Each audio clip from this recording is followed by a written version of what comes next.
Please. Pledge allegiance to the flag of the United States of America and to the republic for which it stands, one nation, under God, indivisible, with liberty and justice for all.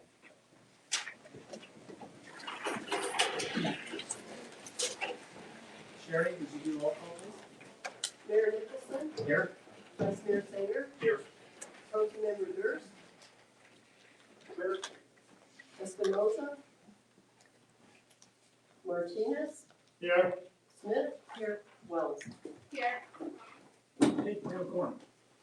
We'll start out with the public hearing.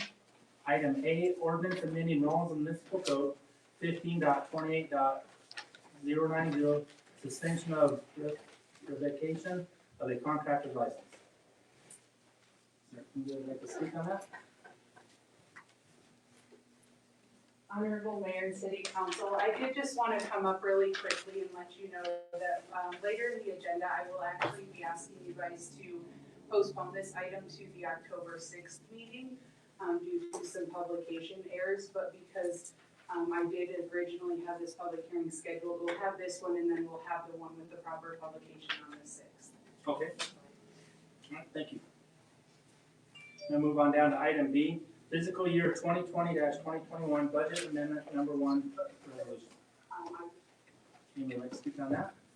Yeah, I'll speak on that one. All right.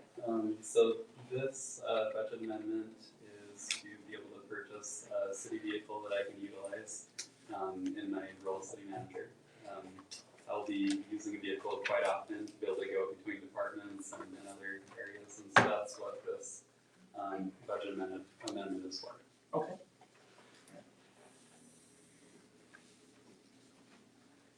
Anybody else have anything on that topic?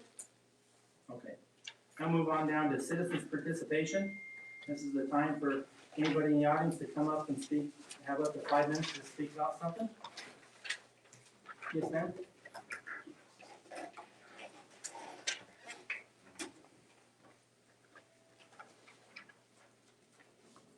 Slowly, I'll get there. Oh, no worries. And my cane is going to be lit tomorrow when she finishes her work. Nobody's supposed to know that? Okay, I apologize. No worries. Cat's out of the bag. Yeah. I didn't say that. You didn't record that, did you? Mr. Mayor and Rawlins City Council members, I come tonight to support Mr. Martinez's proposed ordinance regarding street parking.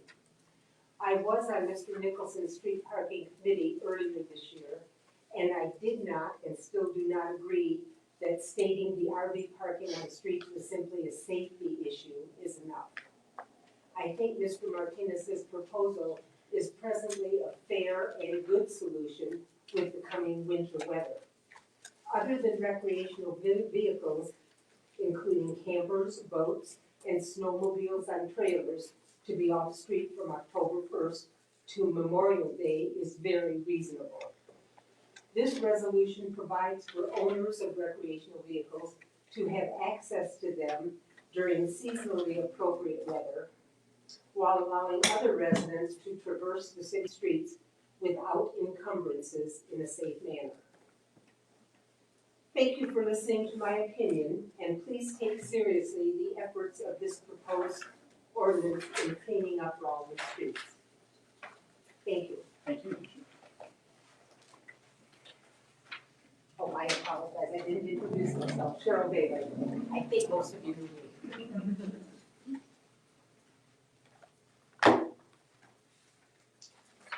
Does anyone else would like to come up and speak? Okay, now we'll move on down to, oh, go ahead and come up, please.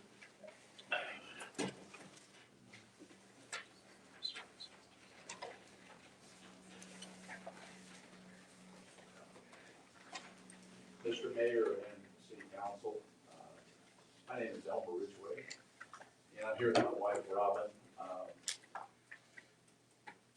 Been here before concerning, the proposal that Cheryl Bailey just addressed. And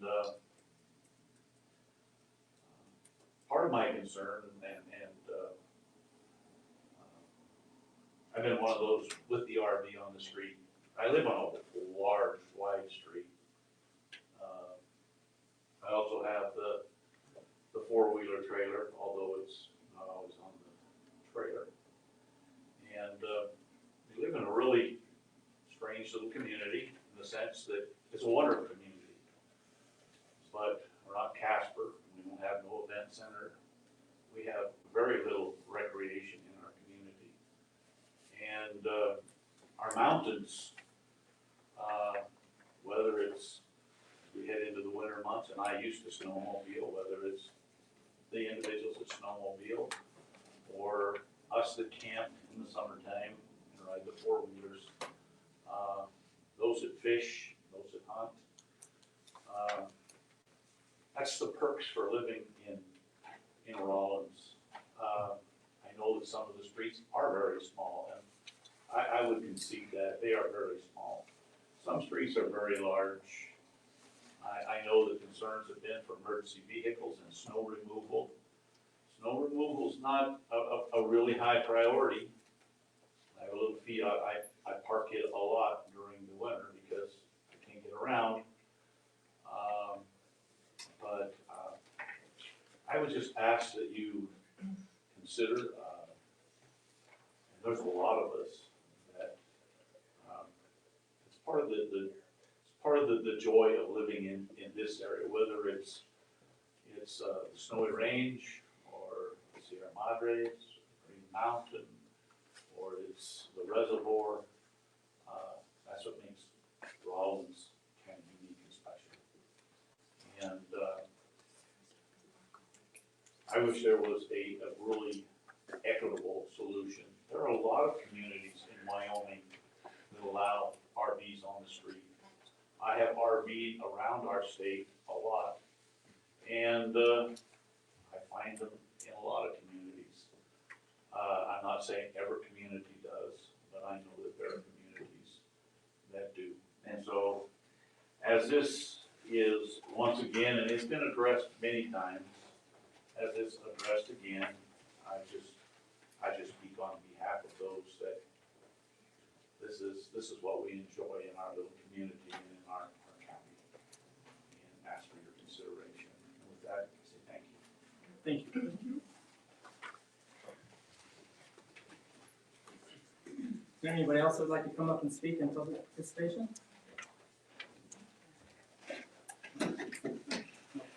Sure. No. So if there's nobody else that wants to come up and speak, we'll move on down to item B, recognition of the Volunteer Fire Department Award recipients.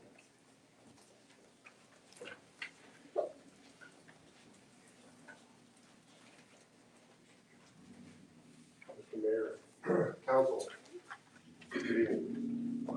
Tonight's a very special night for me. As you know, our awards banquet is an annual thing. We normally do our awards banquet in March, and we recognize our firefighters as well. This being the exceptional year that it is, we were under orders from the governor and the county, limited the number of participants that could be in one room for a gathering. So with good wisdom, we canceled the banquet. Normally, the banquet would include you folks, because you're always invited to participate and thank the volunteers for what they do. During a picnic, a very, I guess, laid-back ceremony we had, we gave our volunteers their awards, but I didn't feel that that was adequate. So with your permission, I'd like to present those folks to you. They'll go over briefly of what the awards are and how they're attained. Okay, please do. So we have one award that's the most training and the best participation. That's data-driven. That is purely attendance to the regular training and attendance to the emergency calls. This year and previous years, the gentleman that got this award is a past recipient. So I'd like to present to you Mr. Alan Robinson. He's a battalion chief in the fire department.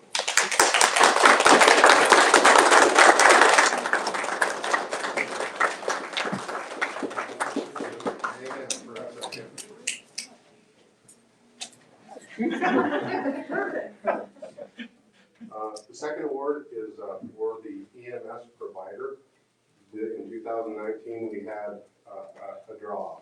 We had two folks that tied for the position, and this position is a difficult position because those folks actually sign up for call out. When the ambulance gets called out, as you know, we run with the ambulance on every call, and we need help, and it's tough because these folks, being volunteers, they have to volunteer enough time to get certified as an EMT and then commit time from their private life to sign up and then be available for whatever that period of time is to respond with us to calls. They take a jump back home, they respond in their personal vehicles, and they're a huge asset. And I wish we could get more participation, but if it was easy, everybody would do it. I'd like to present to you Brandon Safford.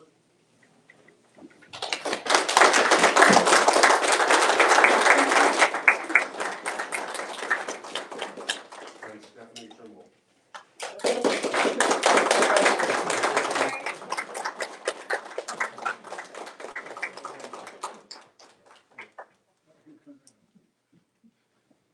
And last and certainly not least, I'm almost skipped over the best part, Stephanie. Stephanie won 2 awards. And this, the Rookie of the Year is decided by the staff, by the officer staff. So it's not easily attained because the officers they're not easily impressed because they've been there, they've done that. Stephanie Trimble got that award of the Rookie of the Year. So she got the EMS provider and the Rookie of the Year. It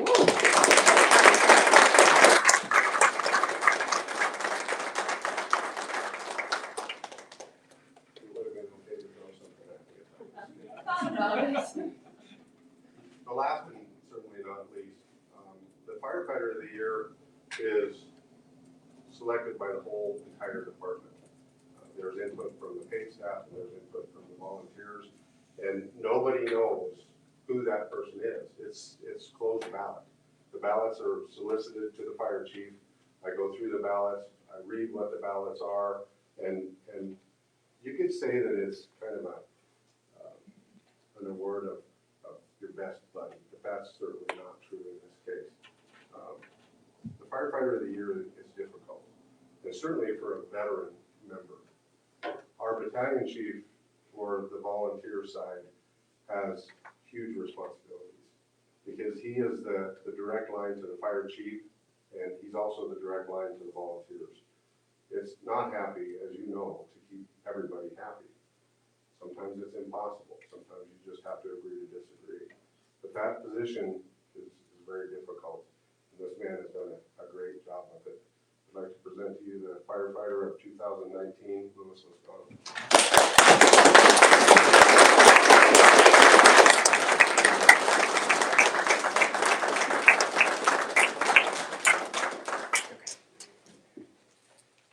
City Council, Rollins citizens, your award recipients for the 2019 Rollins Fire Department Awards.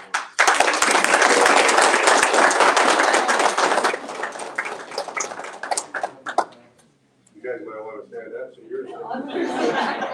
John, do you want to get in? Oh, no, this isn't about me. Are you sure?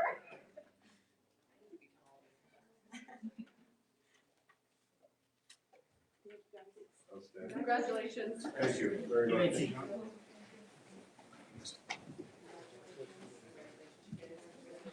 All right, now we'll move on down to item C, and we'll have Eric come up. How are you doing, Eric? Thank you so much. That's a tough act to follow. So, good evening, Mr. Mayor, members of the City Council. I really appreciate the opportunity to talk with you. I just wanted to provide a brief project update and share some good news with you, as well as some not so great news. But I'll go with the good news first. So, we're really making great progress on both of our projects. As you know, the Chokecherry and Sierra Madre Wind Energy Project is under development by Power Company of Wyoming. The Transwest Express Transmission Project under development by Transwest Express. I work for both companies. Transwest started the permitting process for the TW project in 2008, as some of you may remember. We are on track to be Wyoming's first independent and interregional electricity transmission project to be built since the Wyoming Infrastructure Authority was first created by the legislature in 2004. So since we last had the chance to update you, we have obtained all of the essential federal, state, and county permits for the project. We got our last county permit in January of this year from Clark County, Nevada. We have made substantial progress in completing all of the environmental and engineering work that's required before we can get what's called a notice to proceed to construction from the BLM. We hope to get that sometime early next year. And probably most exciting is we've secured over 94% of the total right-of-way for the entire 732-mile line between Rollins and essentially Hoover Dam. And that includes nearly 100% of all the private land along the route, and we have gotten 100% of all the private land right-of-way in Wyoming. So we just updated the industrial siting division that we anticipate being in a position to start construction on Transwest in the spring of 2022. So we're really excited about the progress we're making and filling in the gaps along the route. As you know, the BLM was the first major landowner to make a decision about where the project would go. In the meantime, Power Company of Wyoming, we're continuing to advance construction of the Choctaw and Sierra Madre project. As of February 2020, and again, we started the process for permitting this project in January of 2008. But in this February, we got our final BLM authorization that was necessary for the project. Even though we were still going through the federal environmental review, as you know, we started construction in September of 2016. Through the end of 2019, we've completed construction on 84 miles of roads that are critical to the operations and maintenance of the project. We've completed 82 turbine pads, so those are the areas where the turbines and foundations themselves would be installed in the future. And throughout this year, we expect to complete up to 34 miles of roads and 64 wind turbine pads. So we have construction crews and environmental compliance monitors out there on the site working every day to help move the project forward. I think probably most of interest to the local governments is this construction activity is creating and supporting not only those good direct and indirect jobs, but helping provide an uplift to the sales and use tax collections in Carbon County. So as you know, our wind project is under construction along with some other projects in Carbon County. So according to the July Craig report, and I'll quote from this, that year-over-year statewide sales and use tax collections are up in 14 counties, led by Carbon's 53.4% growth, which was mainly attributed to its utility projects, construction of wind turbines and power lines. And then a more recent report in August that was just released last week said, August collections for Carbon County grew the most among all 23 counties compared to a year ago, increasing by 170.3%. This large increase is due to the wind farm project. I think they meant all the projects, but it was great to see wind mentioned as the reason for this big uplift. I've been watching that report for 11 months, and Carbon County has been the fastest or the second fastest growing county in sales and use tax collection statewide since October. So we're making really great progress and development momentum on the not as positive front. I know the city of Rollins has just really been a wonderful supporter and advocate of our project and working to be a success in Wyoming. You've been with us since the beginning when the issue started to first come up with the legislature of increasing the taxes on wind-generated electricity. That topic continues again this year. And in November, there will be, we think, 2 meetings, the Revenue Committee and now the Appropriations Committee, have both decided to look at bills that would increase the taxes on wind-generated electricity. And as you know, we're independent developers. We're not a rate-regulated utility that can pass on costs. So it's extremely important for us to be competitive on price. And so we really continue to appreciate the city's support on this issue. And as those agendas come forward, I'll be in touch to let you know about opportunities to participate in the public process should the city desire. So that's my short update, and I'm happy to answer any questions you may have. Yeah, thank you. Any questions for Gary? Good morning. Now, see, these, they start discussing the increase of this tax, where are they gonna hold those meetings? It's a great question. All the meetings so far have largely been via Zoom. They did talk about corporations trying to have a meeting in Cheyenne in person, but I think until those agendas are out, we probably won't probably part of the Two process. thousand four was in Buffalo. Was that 2016. 16 Cody. Yeah. Yeah, Cody. I just wanted to know when they were gonna have it. I think that, Carbon County sent a pretty good delegation down there, and it was interesting. I think it would be very welcome for the committee to hear voices from Carbon County. I think a lot of the voices they have been hearing are not from Carbon County, so it would be useful to hear the voices of the constituents and the communities that are most affected if our project can go forward or if it doesn't. In addition to the testimony, are you requesting a letter of support or continuation of our support from the city of Rollins? Thank you, it's a great question of clarification. We would definitely appreciate ongoing support of the city in line with the support you've provided in the past. That would be great. Okay. Any other questions for Kara? No, thank you, Kara. Thank you for the opportunity, I appreciate it.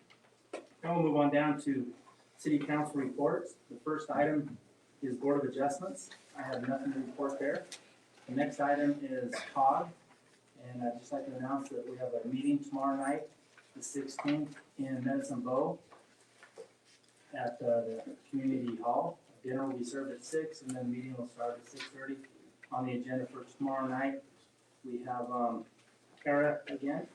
Will be there speaking to COG, and then also we'll have an update regarding the floodplain clarification, Kim Johnson, CFM. So if anybody wants to attend that, please do. And now we'll move on down to DDA, Councilman Smith. Yes, just very briefly, but there's a couple of things that are fun that are coming up that I'd like to have the public be aware of.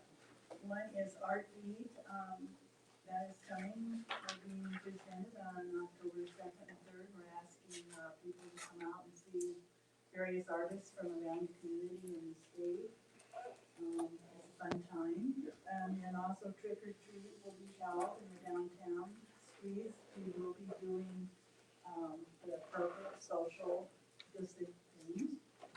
And that's on October 30th, and starts at 3 and ends about 5 p.m. So just wanting people to come out and enjoy what they can out in the open air. Thank you. Next, we have Rollins Planning Commission, Councilman Espinoza, and he's not here tonight. We'll move on down to Urban Systems Committee, Councilman Singer. I wasn't able to attend the meeting, but Danielle was here, and she was able to attend the meeting, so she'll be able to give us an update on that. So we will actually be talking about most of the items that Urban Systems talked about at their meeting, but they did elect their chair and vice chair. So it actually remained Chief Palmer for chair and then John Rutherford for vice. They talked about designating Spruce Street, West Spruce as a highway when you go to Google Maps because it currently is not. They discussed the seasonal closure of Harshman Street and then the snow removal plan, as well as trailer parking. Okay. Thank you, Danielle. Now we'll move on down to the approval of the minutes of September 1st, 2020 regular meeting. Councilman Wells? I motion to approve the city council regular minutes of September 1st, 2020 as presented. I'll second that. We have a first and a second. Any objections to that motion that was made? Okay, Sherry, would you open online voting, please?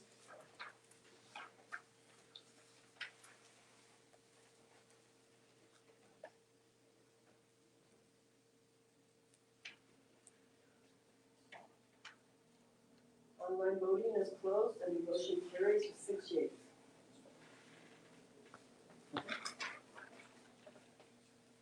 Now move on down to correspondence, reports, and information. Item A, City Manager's Report. Thank you, Mayor. So first and foremost, I wanted to just take a second to recognize Ms. Marla. This is her last council meeting, and I don't want to embarrass her too much, but how many years do you now have with the city?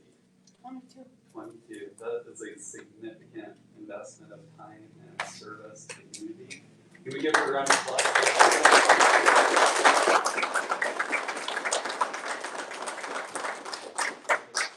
Super well deserved. And I've only had 1 week to work with Marla, but I can tell she's an exceptionally awesome employee.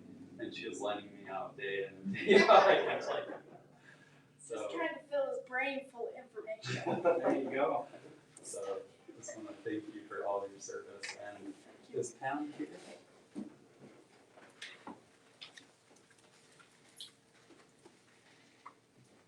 Honorable Mayor and Council, Marla, can you come up here, please? Wayne, Kleenex, No. okay, for you. Well, so I'm really super honored to have this opportunity tonight. 22 years. So, do you guys realize that's over like 500 city council meetings? Between regular meetings and special meetings and everything. So, I've been saying a few words. I want everybody to know that 22 years that she has given to serve the city. Marla is a master municipal clerk.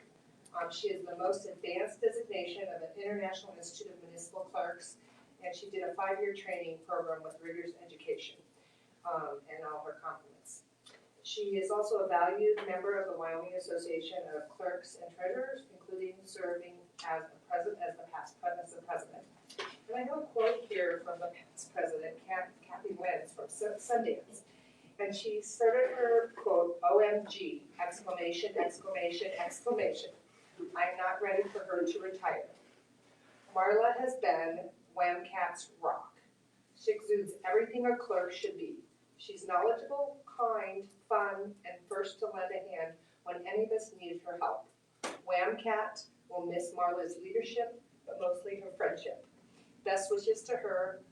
Marla was the WAMCAT president for 2007 through 9, vice president for 2006 and 7, and in every office in between. So that's the first one. Then she, in addition to her clerk's duties, she's made a difference throughout the community, the county, and the state. She's an active member of Rollins Downtown Development Authority Main Street and served on the board and Economic Vitality Committee. She's served on Carbon County Council of Governments, COG, including acting recording secretary, and served on the Wyoming Community Gas Board since 2003. On top of that, in all her other free time, the governor appointed her to the Wyoming Main Street Business Council Board in 2012. And I have a quote from the Business Council and Wyoming Main Street. Wyoming Main Street Business Council congratulates Marla on her retirement from the city clerk's office. We appreciate her years of service on the Wyoming Main Street Advisory Board and look forward to more years of her serving. She brings municipal government insight to the board in making sound decisions for our program. Thank you, Marla. So, on top of that, Marla's been awarded the Max Stetton Award for the City of Rollins in 2016. Prestigious awards given to employees that exemplify honest, efficient government, accountability, responsiveness, and maximizing one's potential. So, lots of knowledge, lots of kudos to Marla, and I'm just really honored. I think the mayor has something for Marla. Is that right? Well, I'm trying not to cry here, Marla, I just want to say that we are going to miss you. The city would not be where we're at today without you. I would not be where I'm at without you. And we just want to thank you for everything that you've done for us.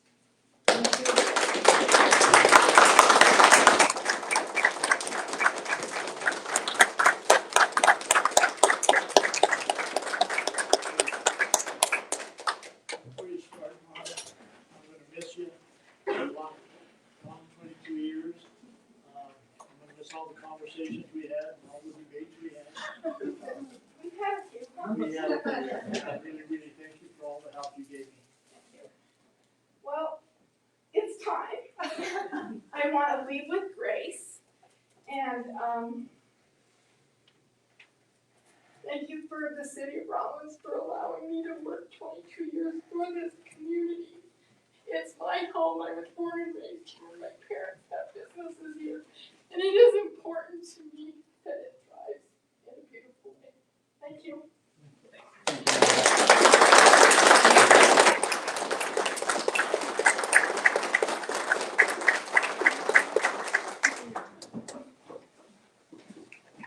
See, you got me all teared up, Marla. Unexpected. I forgot the most important thing here. And since you already sit down, I'll come to you. Okay. This is a plaque of appreciation from the city of Rollins. Thank you. Thank you, Marla.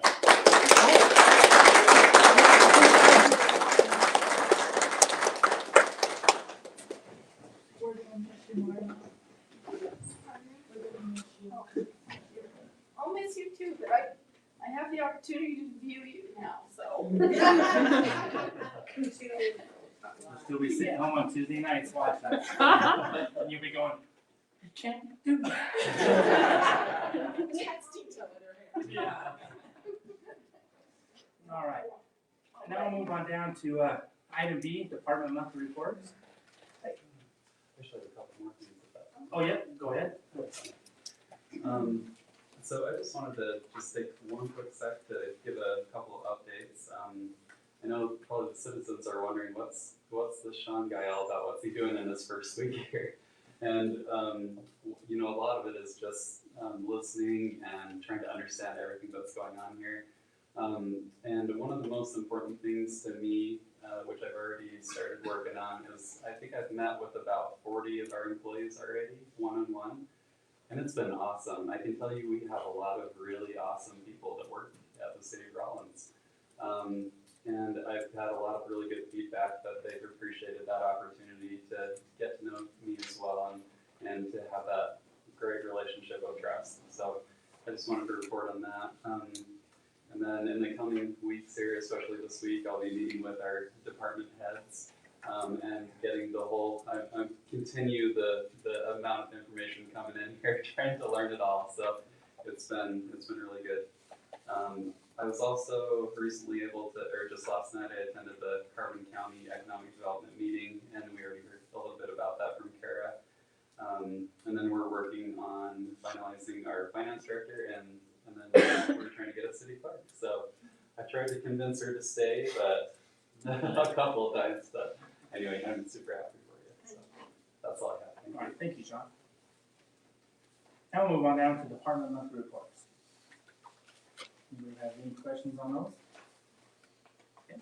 Now we'll move on to special events application, RHS homecoming parade and burning of the ark. Now, Honorable Mayor and Council, I did forget, I got so emotional. We are gonna be having a reception for Marla on Thursday, October 1st at the depot from 4 to 6 p.m. So, and Myra will get all that information on Facebook and everything. Yes. Thank you.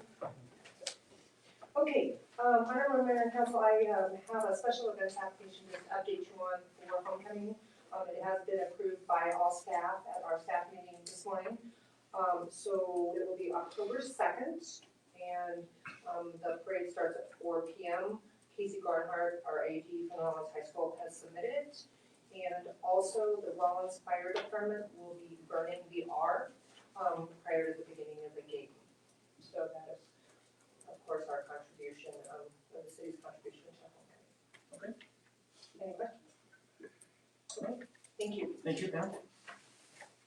Now we'll move on down to local government liability pool, LGLP of Wyoming nominations with board vacancies. That'll be Marla. Honorable Mayor and council members, the City of Rollins received notice on September 4th from the local government liability pool, otherwise known as LGLP, and that they have board vacancies, and they're requesting any member of LGLP, which we are can submit nominations to be on that board. The two positions are one for county commissioner and one for special districts. So if you as a council have any names to nominate, we can either bring this back to you before you at the next meeting or the next few meetings, because nominations aren't due until October 31st. So you'll have 2 meetings that you can consider names to nominate for. Who would be eligible for the special district? Yeah. Any person who serves on a special district like, joint powers boards, landfill districts, fire districts, Sanitary district. cemetery district, and conservation district, Okay. anyone who is a member of the local government liability pool, special district. So if they're a member, then they can nominate. And the commissioner, any county commissioner who shows and wants to do that. And we do have Bob King, who is currently serving, and he has expressed an interest in continuing, if not, but we need to put people that we want on there too. And then Jessica is from a special district, and I'm sorry, Weber's her last name. And she just recently came on, she replaced Donna Giho. And she's from a special district over in Mingle area, somewhere around there. But anyway, she would like to continue on, but I would like to see some people from Carbon County filling in there as well. Maybe we can sit down with you, Linda, on a one-on-one and maybe throw some names around and make a nomination. And Councilmember Smith is a member of the LGLP board. Yes, my term is 1 more year. Okay. Thank you, Marla. Welcome. Now we'll move on down to the approval of tonight's agenda. Councilman Smith? I move that we approve the agenda for this evening with the following amendment, and that would be to amend the agenda by adding under new business, item K, authorize the city manager to make a professional employment offer by the 8% allowance identified in the City of Raleigh Personnel Policy Manual, section 5.1 CB, as a candidate as special needs employee qualifications for the position to be filled. Here, I just noticed that there is a review and approval of executive session minutes on the agenda tonight. However, we did not advertise that we would go into executive session for matters confidential by law. So I would ask the council to add that to the reasons for going into executive session. So move to include that. You need a second? Okay, I have a first and a second. Is there any objections to that motion that was made? Marla, or Sherry, would you open online voting, please?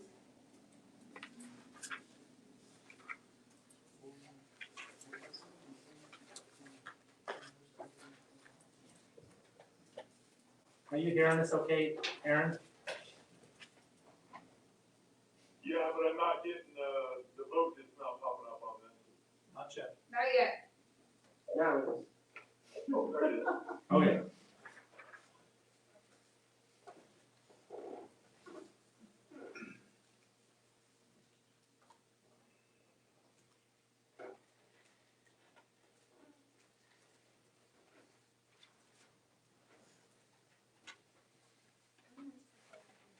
Yes. When it comes time to make the motions to go in executive session, would it be for personnel or just for matters under what? It would be for matters confidential by law. I believe it's X only? X9. We have personnel already. IX, which is mine. All right. Thank you.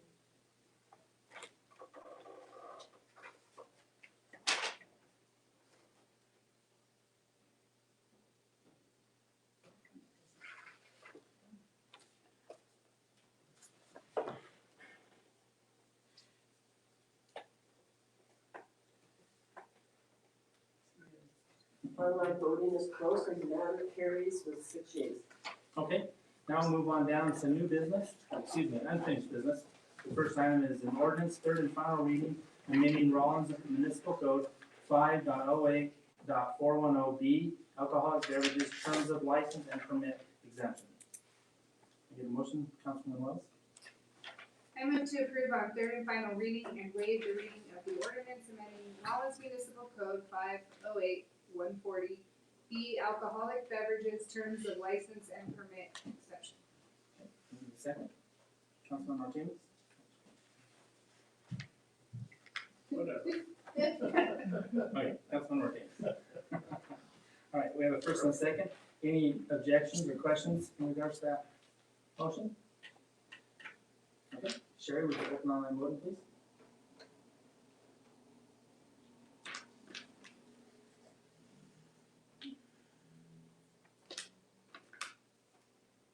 Online voting is closed and the motion carries with 6 yeas. Okay, now we'll move on down to item B, ordinance, second reading amending Rollins Municipal Code 15.28. 090 suspension and revocation of a contractor's license. Councilman Sang. I move to approve on second reading and waive the reading of the ordinance amending Rawlins Municipal Code 15.28.090, suspension and revocation of a contractor's license as permitted. Councilman Wells, seconds that. Honorable Mayor and City Council, I actually would like to ask you guys to change your motion to postpone this until the October 6th meeting, at which time we can have a properly published, public hearing portion and then move forward with this ordinance. Okay, Councilman Smith. I move that we postpone this issue until October sixth. We have a motion on the floor. Yeah. I'm in it though. Okay. I'm in it, I'm sorry. Okay. First and second amending that motion. Okay. All right. Any objections or comments in regards to that motion? Okay, so Councilmember Smith amended the motion, Yep. and then who seconded the amendment? Martinez. Okay.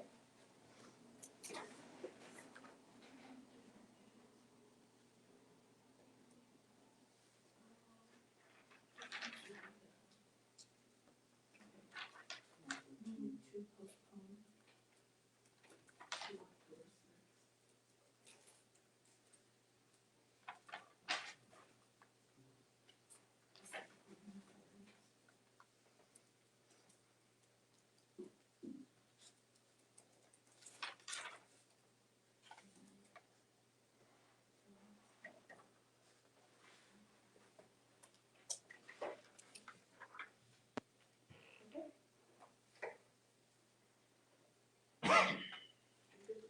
Amendment.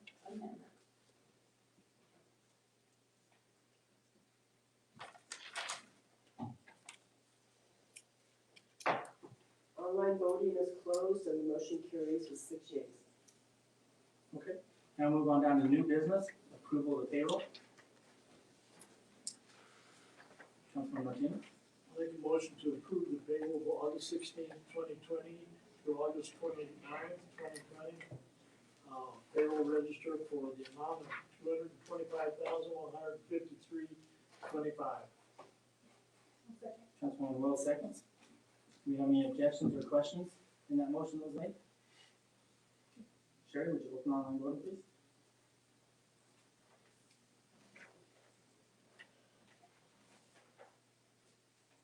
Online voting is closed and the motion carries with 6 yeas.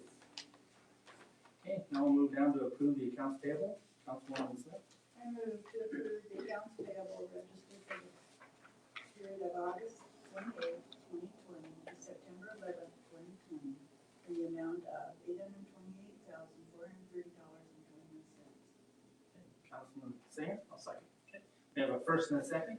Any objections to the motion that was made? Okay. Sherry, would you open online voting, please?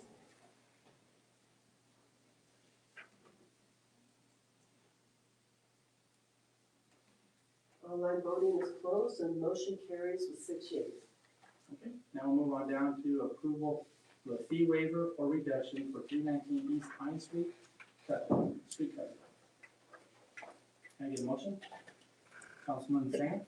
Move to approve a fee waiver for 319 Pine Street, cut and repair bill. Okay. Can I get a second? Councilman Wells. Okay. Danielle. Honorable Mayor and City Council, the property owner at 319 East Pine purchased a street cut permit. And what the normal process is for that is they get the permit, they make the street cut, and then once they've completed that, staff goes and repairs the street, and then that repair is billed to the property owner. So they were billed in the amount of $769.73, which covers the cost of the equipment, asphalt, and the labor. And they are requesting a fee waiver or reduction due to the condition of the street. If you guys have questions, I can definitely answer that. I can tell you that that street was in poor condition prior to the repair. And then they are here as well. I did put the request on board docs with a video that was sent to me, and I believe that he has 2 additional videos, but I think we're gonna have to try to show you guys on his phone, so. Okay.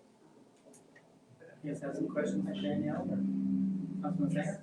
So we're reducing the cost of our actual cost. So that is the request, to reduce the bill or do a fee reduction or waiver on it, but the bill is for actual cost, yes. I'm just looking at the video now. And he has, sent me the videos tonight by email that I can forward to you. So what's email, video? So I sent it to your Facebook, did you have my Facebook, this week's Facebook? Councilman Smith? They went through. Have we set a precedent, or have we done this before for previous times? Not to my knowledge on street cuts, no.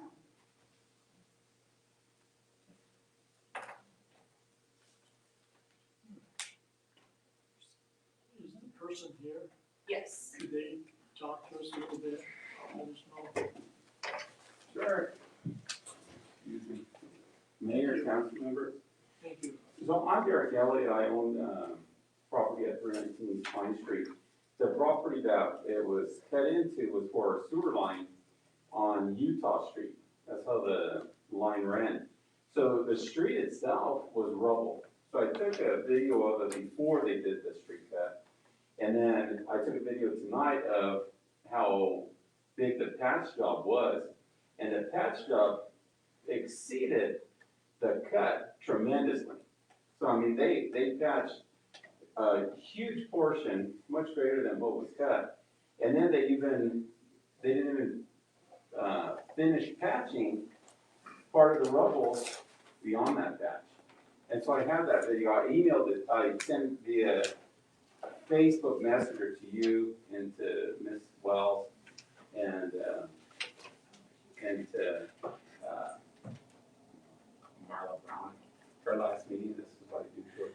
And so anyway, I sent the video, also a video shot of after they cut it, part of my yard, some pictures from the video to before I was putting sod down, and it shows what was cut, and it's much smaller than what was patched. The patch job was huge. I'm looking at it right now on Messenger. Oh, did you see it on Messenger? Yeah, I'm looking at it right Oh, now. When good. you mentioned that, I pulled it up on Messenger so I could look at it. Yeah. And I do want to clarify that, oftentimes when street cuts are made, we will sometimes square them up or do larger patches. We actually measure before we do any additional larger patching. We only bill them for the portion that was cut. Anything outside of that, we don't include that asphalt in the bill. Looking at the video, it's obvious that the patch cut is in better shape than what the entire street is. Yeah. And then if you look before that patch job, as if you're going south on Utah Street, they left a portion not even patched, just rubble there, where they could have just patched that part too. But the whole street is, I mean, what they patched was rubble.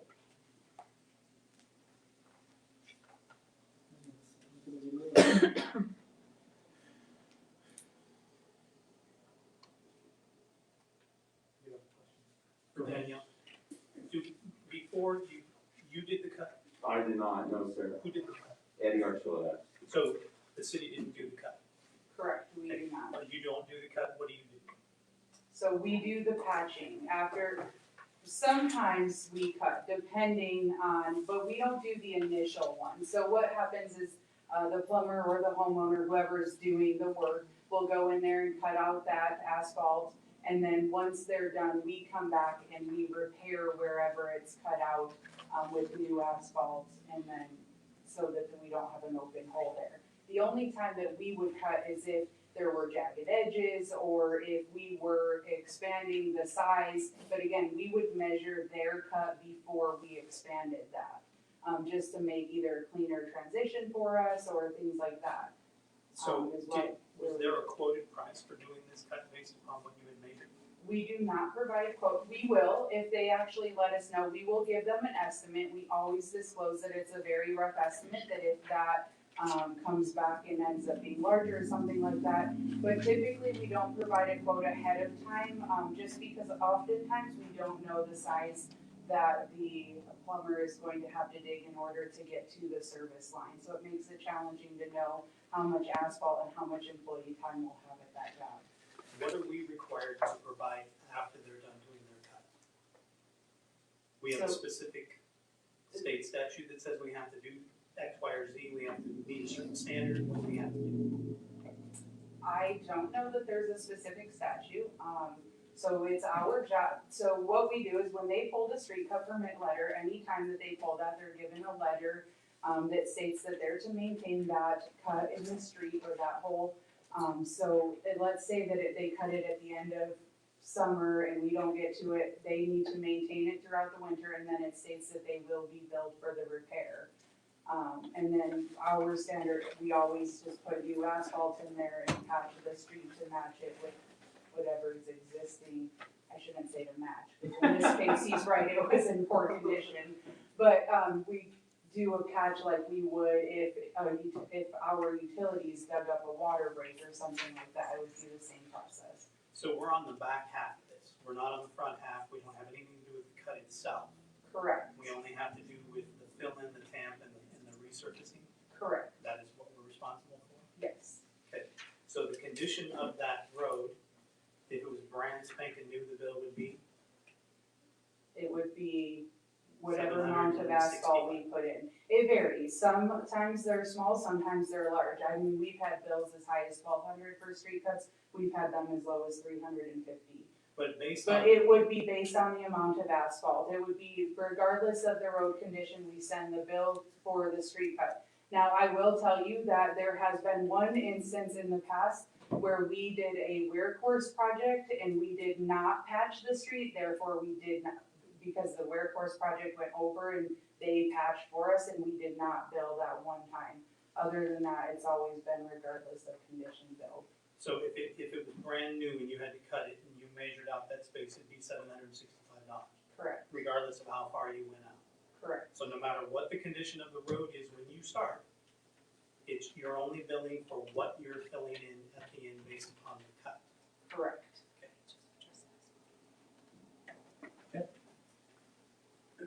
Any other questions, or Councilman Smith? I would like to ask legal counsel, is there any statute or ordinance or anything prohibiting us from helping in this situation? Or, if we do it this time, we're setting a precedent, and anyone else that comes in and asks us in similar conditions, we have to, be consistent?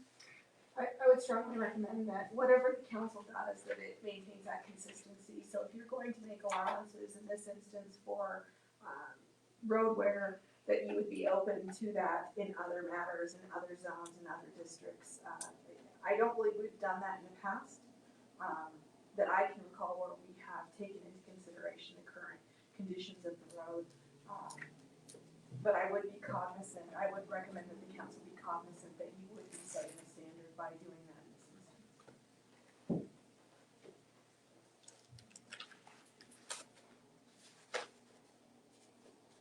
What is the motion we have on the floor? We don't have a dollar amount, We have a motion. We just need to, decide whether you're gonna reduce the bill. I believe the motion was just a fee waiver. correct, okay. So something like that. Mr. Mayor, I have a question. Yes, sir, go ahead. I know there was talk on the video and I don't see it. So I'm a little confused. Is there claim that the patchwork wasn't done all the way up to par? I mean, I get that we're arguing, so we cut the road, we put a patch on it. Is the patch not all the way completed to a final standard? No, that's not it. What it is, Aaron, is the patchwork is better than what the condition of the existing road is. The road is alligatored and broken up in several spots, so the patchwork is obviously up to standards. So he's asking for reduction in fee because basically the patch is better condition than what the street originally was in, if I understand that. Okay, thank you. So we just need to amend the motion whichever direction the council would see fit to go. Repeat the motion. The motion, could you repeat that motion for us, Sherry? Move to approve a fee waiver for 319 East Pine Street, street cut repair bill. I'm gonna make the motion. There was no dollar amount. There's no dollar amount. Made the motion for conversation so that we're able to talk about it. Because that's what it reads. It doesn't read a dollar amount. Now I'm not in favor of doing, whatever the road starts with is what the road starts with. Our responsibility is for what finishes it. That's where our responsibility is. Now, if you want to talk about the road surface, that's a different conversation. That's a resurfacing problem, that's a repair problem, that's something different than a street cut itself. Street cut, if it had been a perfect road, if it was a perfect Ferrari and I drove it down the road and wrecked it, it's X dollar. If you drive a wrecked Ferrari down the road and you fully repair it, it's worth $6. It's my understanding too that when they're doing, a sewer project and they're cutting the street, if I as the backhoe operator was doing the work, I understand they measure the widest section, is that correct? I don't know exactly, I'm not sure I understand the question. They do I've seen dig where the this, backhoe has tore up a street and the bill is awful high because whoever they hired tore up the street and made it wider than it should have been. I would say, generally speaking, I'm not gonna say 100% of the time or swear to it. Our contractors that do the plumbing work are actually really good about keeping those cuts minimum. They do have requirements where when they're digging, they have to make sure that that space is safe to get in and make the repair. There's OSHA requirements and things like that, but I would say generally speaking, our contractors are really good about keeping that as minimum as possible. And that's not been a big issue, at least in my time here that I've seen from any of the contractors. And we really only have a couple that do regular work here, but again, they're pretty good about it. I would say Eddie is definitely very cognizant of that, and he is aware that they will be billed for that repair. Okay.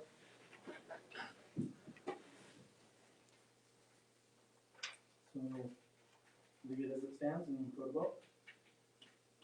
I think if I may say one more thing. Sure. As Mr. Sanger said, if he's driving a brand new Ferrari, so if he's driving a brand new Ferrari, and I throw a rock at his car and I ding it, I don't wanna pay for the whole paint job. Let me get it back to the same condition that it was in. But if the So- Ferrari is wrecked already, do you want me to put it back to the condition it's in? I want it Do you want to, me to put it back to the condition it was in? I'm asking you the same question you just asked me.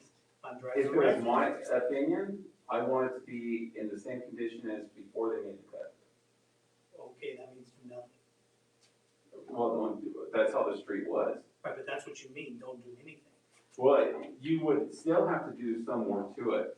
So I could understand a reduction of it, and you don't have to waive it, but I'll pay for some of it, but not for a whole new paint job. The cost of it is no different if it was a brand new road or if the road was torn up. The cost to the city is exactly the same. It does not change, you're getting the full paint job. Right, You're getting the full paint job. yeah, instead of one of those scratch pencils you can Because put you on your don't car. have a choice, we have to do the full paint job. And I think that because the street cut, no matter what condition the street was in, you had to replace the sewer, or whatever the reason you tore it, you Correct. had to do that. And we're obligated to patch it. Yeah. And there's no way to patch it in pieces to make it look like what the road was. We have a standard patching practice. Yeah. And we charge by the square foot of asphalt, man hours to do it.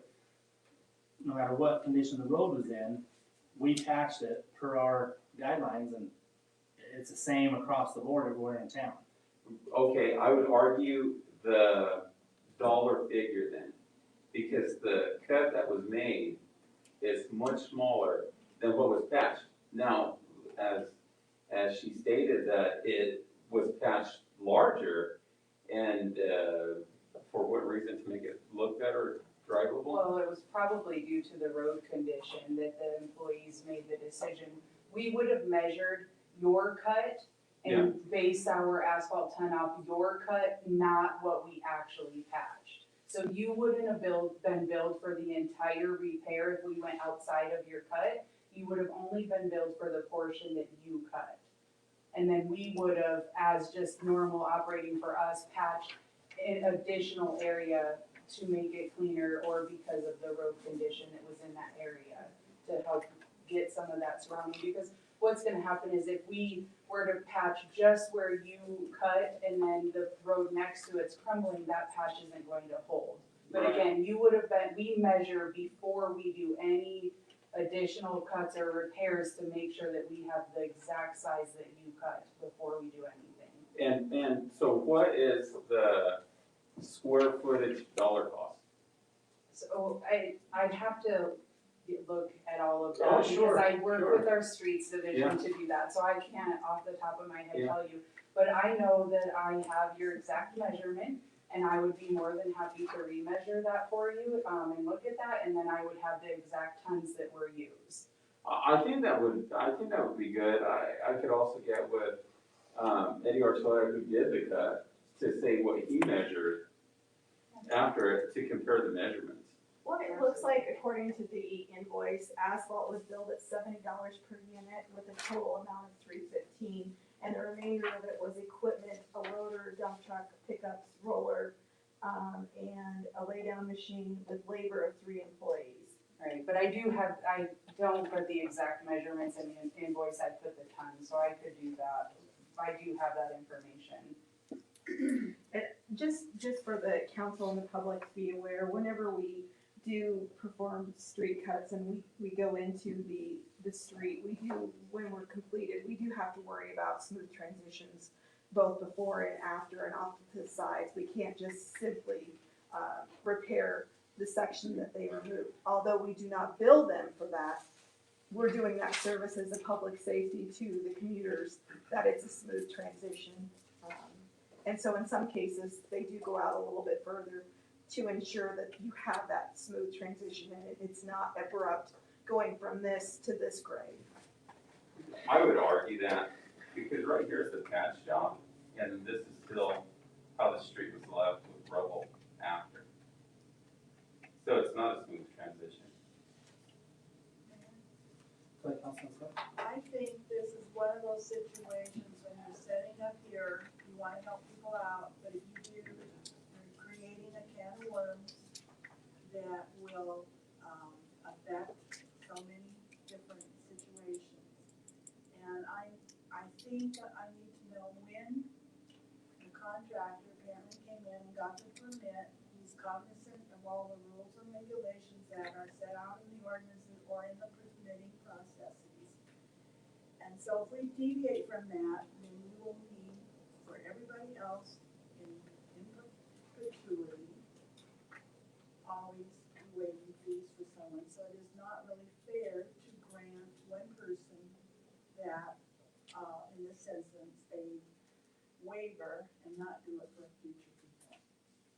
And I hate to do it because I want to help people out, but I just don't see it in the best interest of the city. I don't think we can do this. Well, I understand your point, and I think that it should be, fair and for everybody. So if everybody came to you and said, hey, I had to get a sewer repaired, and this is what the street looked like before, because the street wasn't being maintained, then I would say that you have to waive the fee. And now, I'll also let you know that I own a property on Davis Street, where my uncle lived. And so the Davis Street was redone, it looked nice, and I had another before, instead of Eddie Archuleta, I went with another plumbing company, and they did a cut that was much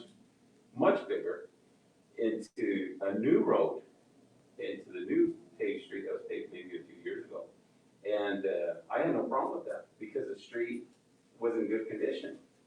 And I'll tell you that it was almost half the cost of what I'm being charged on Utah Street. It was like 400, can you look that up? I don't know if you can. I can It's, look it up, but I have to do it at my Oh, office, I sure. can't on this. Sure, so it's half the cost. I I'm think, going to, I was gonna say in the interest of more information, you might wanna postpone it for this, at this time and then, entertain more questions. well, I would do it differently. I would not change the amount that was charged, but what I would do is I would suggest that staff look and see, based on what he's telling you and this conversation that we had, if there was any changes. Does that sound right? I think if we could, if I can probably get with We can't, Eddie I and guess find out what what. I'm getting at is I don't wanna set a precedence, in what you're asking. But what we would do is we would, deny any change, I would deny any changes, then I'd have Danielle look in to see if there was anything different that we would do, and come back with us and say, yeah, we did this could have been the price. Well, I think Linda's thought here is to postpone it tonight to the next council meeting and let Daniel do that digging on that information, and let's get the facts, more facts, and then at the next meeting, we can address it again. And the reason for that, if we do vote against it tonight, and then I don't think we can bring it back for another year, correct? Oh, we can bring it back anytime we want. No, but I'm thinking. We're just taking action on the amount that we normally charge, and that's what we do. That's what, we're not charging you any more than we normally do. Yeah. But you guys were talking about the size and this and that could change it. Well, if you come up with something that's different, they can come back and ask us. Yeah, well, and then also she looked at the Davis Street property, and because you're going to the middle of the street, you're going to the sewer line, to the main sewer, so they did that on Davis Street. Did the same thing on Utah Street, except Eddie's was more cleaner and more narrow, and mine's double the cost than the one I had on Davis Street. See, I don't know that. Yeah. Okay, I would repeat my motion to postpone until the next meeting in order so that we may have additional information. Okay, we have a first and a second amendment on the motion to postpone it to the next meeting. Motion to postpone. And the next meeting, as we get more information. Any questions in regards to that motion? No, I do not, no. Okay. Thank you. Sherry?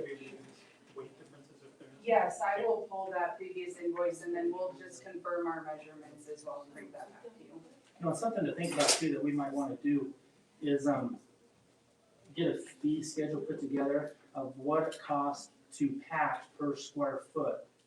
So that citizens know when they have a plumber cut open a 20 by 20 foot square, they know exactly what their patch price is gonna be per square foot. I think that'd be pretty easy for Public Works to put together, so. That way there's no surprises after the fact, they know ahead of time that every square foot's gonna be that. So easy. Yes, easy peasy. There you go. We have confidence in Wait for Sherry to get Councilmember Martinez made the motion to amend. Nope. No, Linda I made- She made made a the motion to amend, I second it. Okay.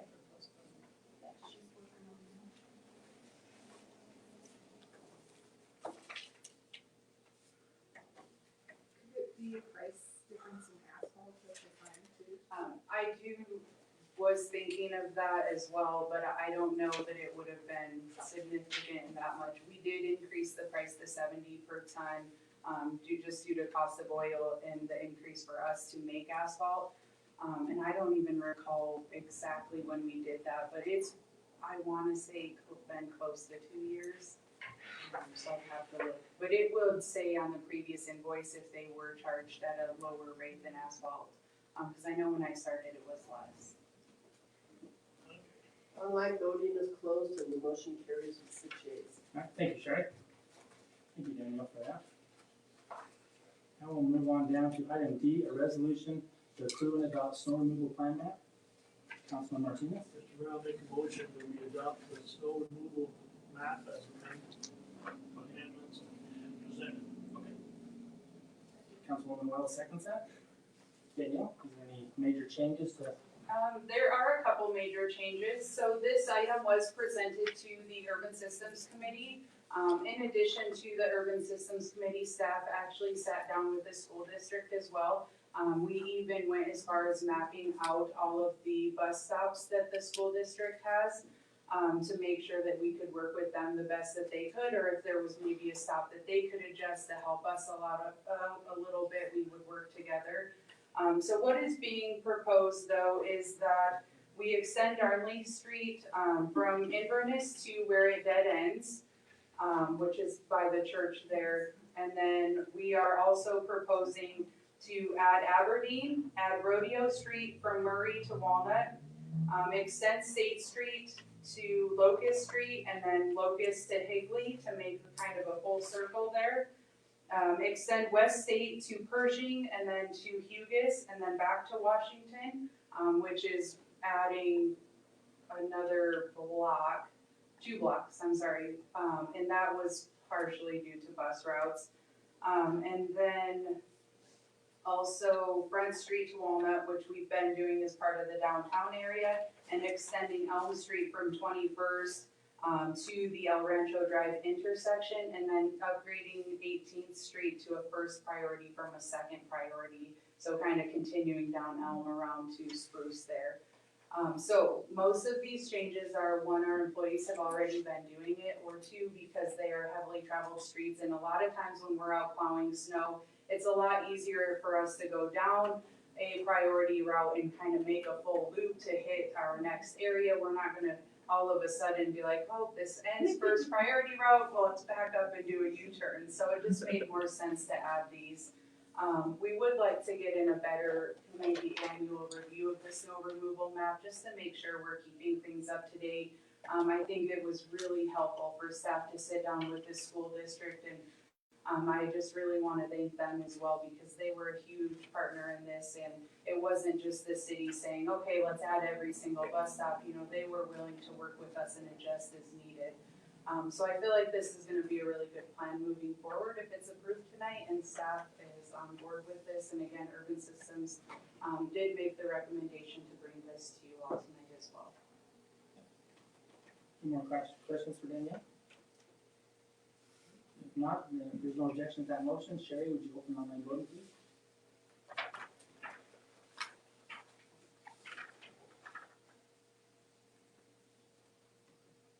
Online voting is closed and motion carries 6-8. Thank you. Now move on down to item E, weather/road condition closure for Arson Street. Councilman Singh? I move to approve the recommendation from Urban Systems Committee to leave the street closure of Harshman Street to the discretion of the city manager, city chief of police, or public works director pursuant of Rollins Municipal Code 10.81.025. Okay. First and a second. Danielle? So Honorable Mayor and City Council, this item was also presented to the Urban Systems Committee on their September 2nd meeting. What was proposed to them was a seasonal closure of Harshman. And what that would kind of look like is it wouldn't necessarily be from a certain date to a certain date, because as we all know, our weather here fluctuates and changes, and sometimes winter is early and sometimes it comes very late. So the idea would be that we would leave it open as long as possible, and then once it got too bad, we would close it until we were able to get back in there and clean it properly. This small section of road does have a lot of drifting. There's also a grade change. This road actually sits a little bit lower than the property to the west, northwest, I guess, west, I don't know what you call that, but so what happens is that snow blows in there, drops into the road, and then it kind of sits and just builds up. We have put a lot of man hours on that road. So that was kind of the initial discussion. Urban Systems did have quite a lengthy discussion about this, and some of the concerns were the student drivers that go from the high school to the higher ed, having to go around and things like that, making a longer route for them. The school district did offer that if they needed to bus the kids to the higher ed center, they would be willing to work with us and do that as well.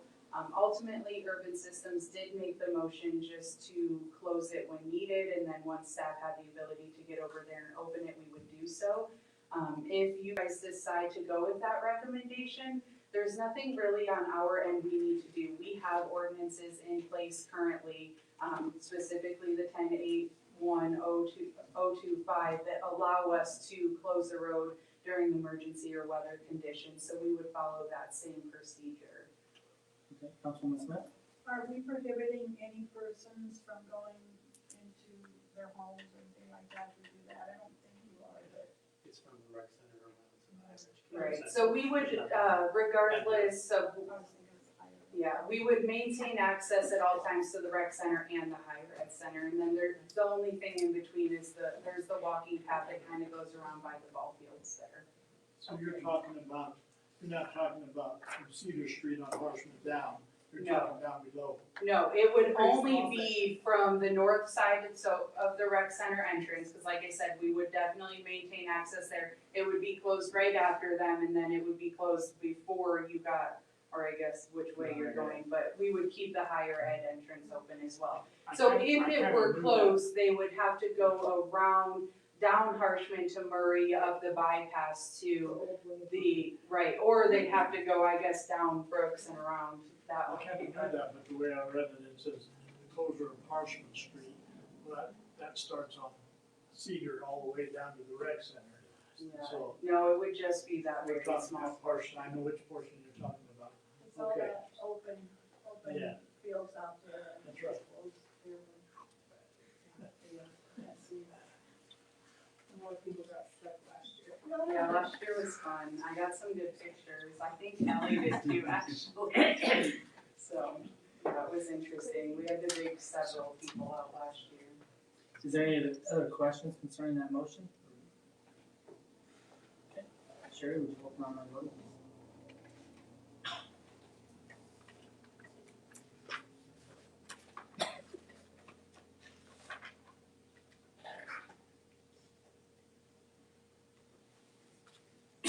Online voting is closed and the motion carries with 6 yeas. Okay, now we'll move on down to item F, an ordinance first reading amending Rollins Municipal Code 10.33.030 recreational vehicle parking. Councilman Martinez? Mr. Mayor, I make a motion that we approve, make a motion to approve in first reading and waive the reading of the ordinance amending Rollins Municipal Code 10.33.030 recreational vehicle parking with the recommendation from the Urban Systems. Okay. You get a second on that? Councilwoman Wells seconds that? Danielle? Honorable Mayor and City Council, I'm not gonna just repeat myself. I feel like we talked about it downstairs, but I did wanna just cover a couple quick things since we do have some people in the audience who maybe didn't hear that conversation. This was recommended by Urban Systems Committee.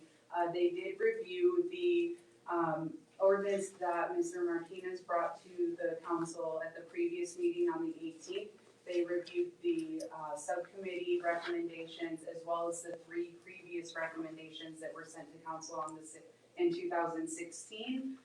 They did go with the recommendation or the ordinance that Mr. Martinez had presented with a couple modifications. They increased the 4 hours to the 72 and they limited it to residential zones only.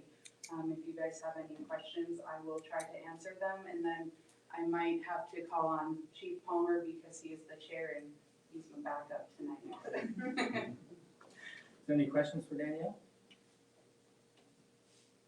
Okay. Sherry, would you open on that? Mayor, may I make a comment? Yes, sir, go ahead, Aaron. So I'm just gonna, I still don't know that I think this is the best idea, but with that being said, of all of the feedback that I've gotten, from Ward 3 is everybody's in support of this. So I think tonight I will probably vote yes, but I would also like to put a public statement to please, anybody who's got trailers that this may affect, please reach out to us and let us know what your thoughts are, because this is bigger than just us, and I think it is a 50-50 thing, but I would love to hear from more people. All right, thank you, Aaron. All right, any other questions? or comments? If not, Sherry, would you open online voting? Thank you. Thank you.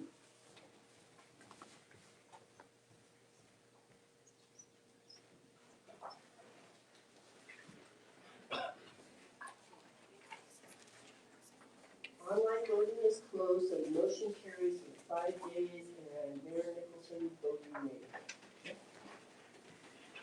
All right, move on down to item G, a resolution 2021 enforcing underage drinking laws, EUDL grant.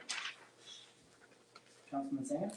I move to approve the resolution authorizing the submission of a Wyoming Associations of Sheriffs and Chiefs of the Police 2021 enforcing underage drinking grant in the amount of $3,000 to provide and enhance collaborative efforts in support, protection, and education regarding underage drinking to the youth of Rollins.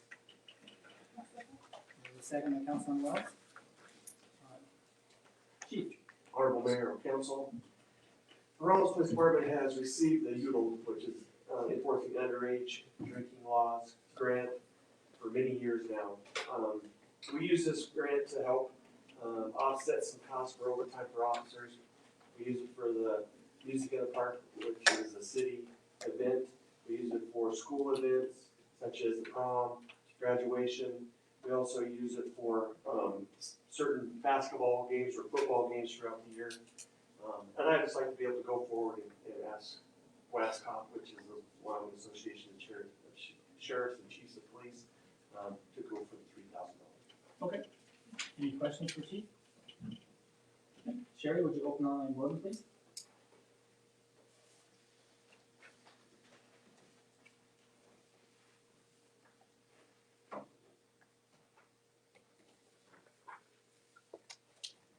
Online voting is closed and the motion carries with 6 yeas. Thank you. Thank you. Move on down to item H, to approval of the expenditure of the impact assistance fund. Councilman Wells?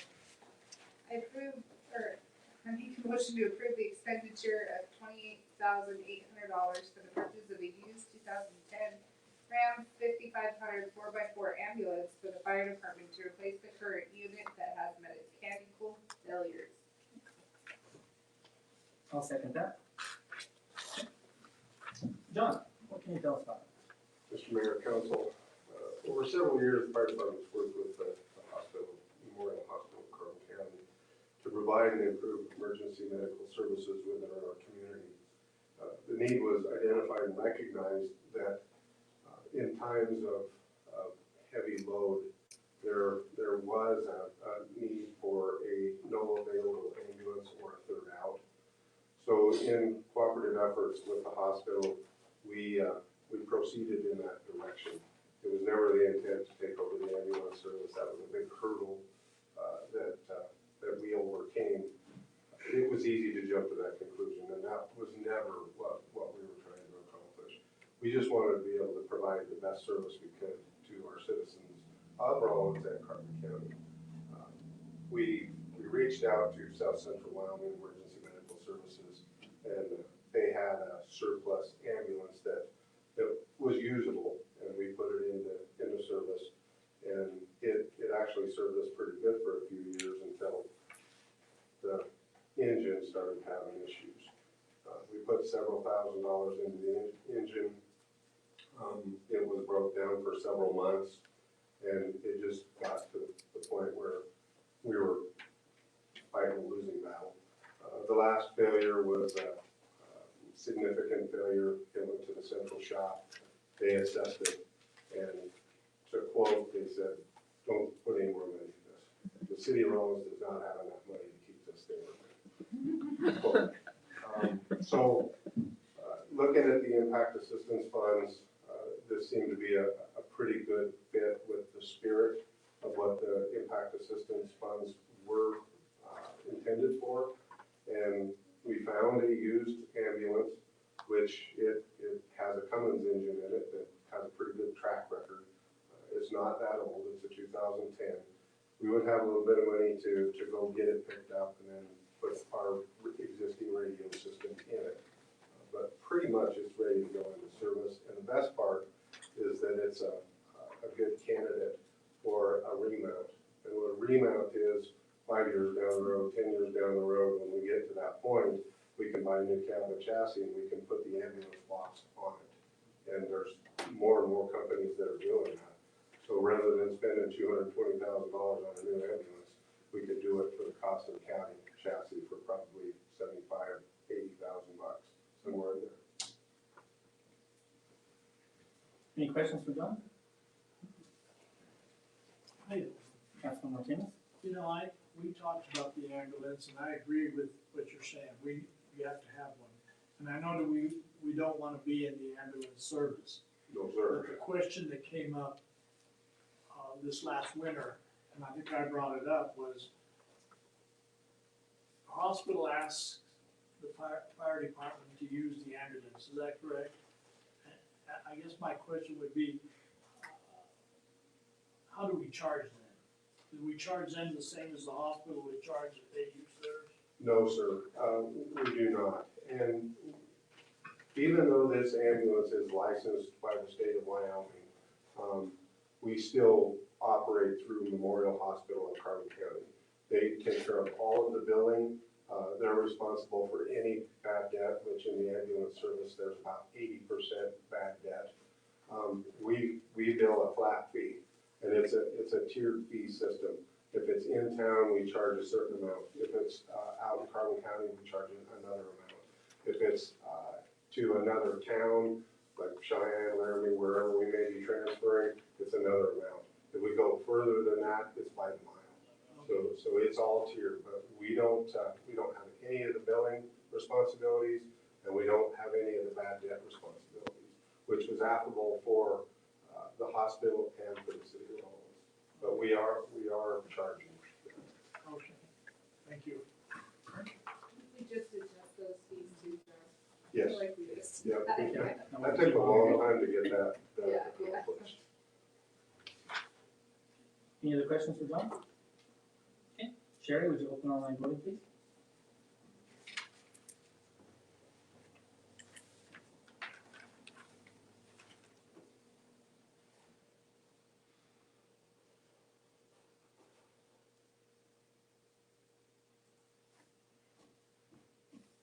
Online voting is closed and the motion carries with 6 yeas. Thank you. John. We'll move on down to item I, the resolution fiscal year 2020/2021 budget amendment number 1. Can I get a motion, please? Councilman Smith? I move to approve the resolution authorizing amendment number 1 of the fiscal year 2020 to 2021 budget to reflect unanticipated expenses and revenue as presented. Okay, we have a first and a second. Anybody wanna talk on that one? Sean? I just, yeah, he's gonna tell me how much and, where it's coming from and being moved to, I'll be happy. So I think, because it's up here, Dustin put this in, what was it, 35, I think? I think it was. Yeah. I don't have that right here. Okay, yeah, so that's correct, that's, 35,000. That would come from, fund balance is where we would make the adjustment. Any other questions? Okay, Sherry, would you open online voting, please?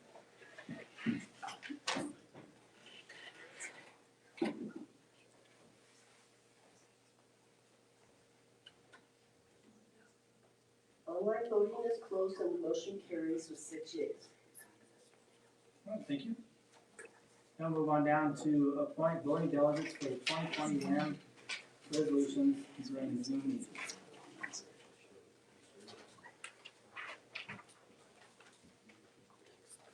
Honorable Mayor and council members, the city of Rawlins was notified by the Wyoming Association of Municipalities that they will be hosting a Zoom meeting for the WAM Resolutions Committee.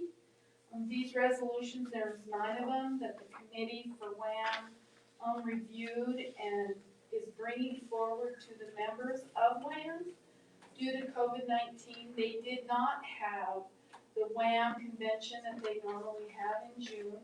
And in June is when they have a business meeting, and we would elect a voting delegate to go to that business meeting and vote and represent their vote for the city of Rollins. Well, they're doing it by Zoom meeting, and they're just asking that the city of Rollins vote, appoint a voting delegate. The meeting will be held on Thursday, September 17th at 5 p.m. Anybody would like to volunteer for that spot? I just want to say something. I read through these resolutions and there was some that I agreed with and some that I didn't. And so, I don't know if I want to be on the Zoom thing, but I want to be able to put my 2 cents on which ones I disagree with. And in the past, when we had the WHAM conference, I usually sat in, I was either a voting delegate or just sat in on the conversation so I could get up and say, well, I don't agree with this. So is that what we'll be doing on this, is it through this Zoom, right? It is through Zoom, and I don't really understand how WHAM is really gonna run the meeting, but Amy was on the resolutions committee for WHAM. That's right. So what I would recommend, for the council is maybe we schedule this as a workshop between now and September 17th. And the council as a whole can review each of the 9 resolutions and determine whether or not you support it or you object to it.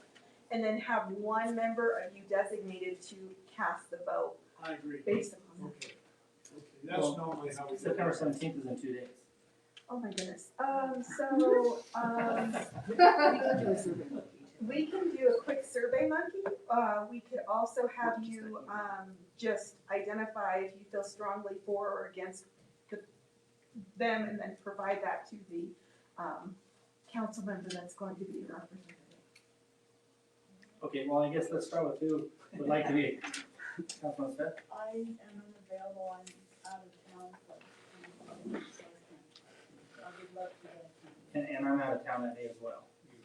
So we're knowing that now pretty quick. I'm retired, I can be a voting delegate, it's not a problem. I just wanna make sure that the council, if they have any disagreements with these resolutions, that they let me know, and then that's the way I'll present their vote as a council. I think the survey monkey would be That's a great idea. great. I'll get that done very quickly. She's gonna get sort of with it. Yep. Or I guess.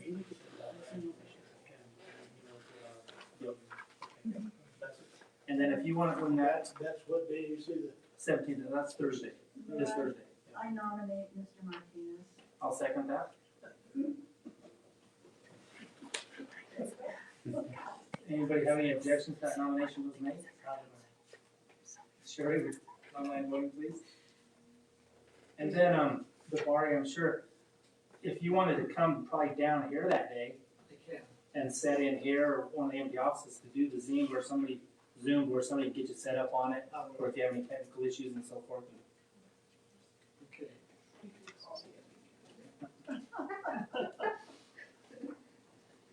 She's gonna see.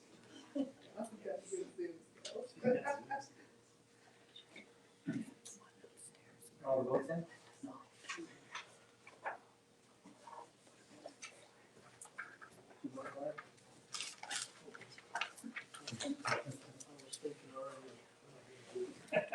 He's already panicking. Okay. Online voting is closed and the motion carries with 6 yeas. All right, now we'll move on down to item K. Approve the authorize a personal employment offer over the 8% allowance. Can I get a motion? We have a first and a second. Sean, you wanna touch on that for a minute? So I've offered a position already to the finance director. And in visiting with this individual, their previous salary is quite a bit more than what we're able to offer for our policy right now.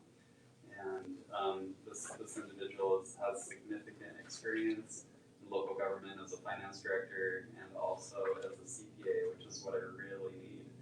And so in order to be able to capture this person, which is a very important position for the city, I'm asking that I can be able to offer just a little bit more there. Okay. Any questions or objections to the motion? Sheriff, would you open online voting, please?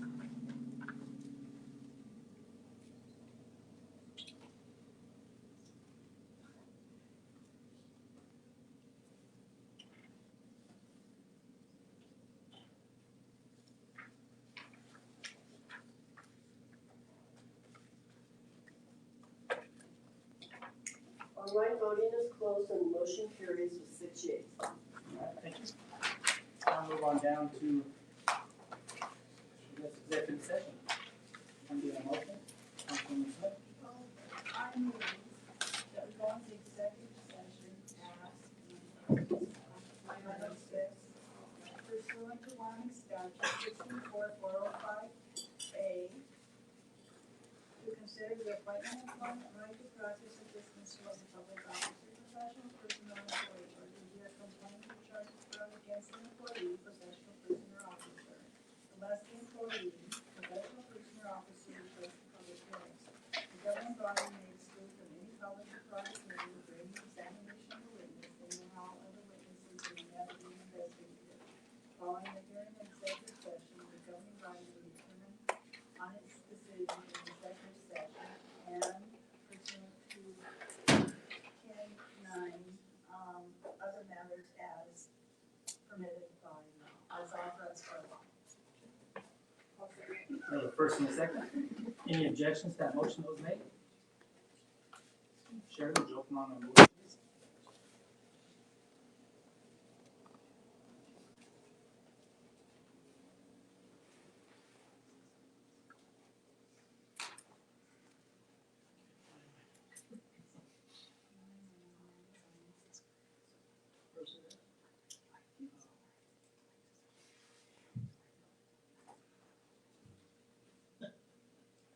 Online voting is closed and the motion carries with 6 yeas. Okay, we are in executive session.